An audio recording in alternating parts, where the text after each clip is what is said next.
روز به روز گویم شکر.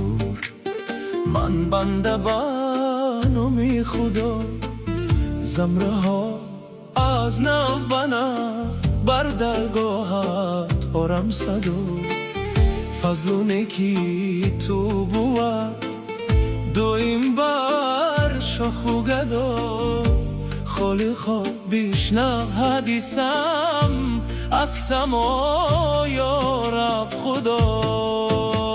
سخمگین حیات نامی تو، یای شاهنشاهی دو جهان.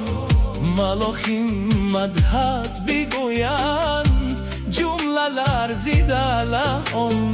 چون ببینند از تو خوبی، دوست گردم جمله انسان. این زیان احوال بپرسند، از کجا جای خدا. عالمی علوی تو را پوشیده بر خود نور را. معجزاتی تو خوی بسیار بود، یا قادرا در فلک بینم گواهی.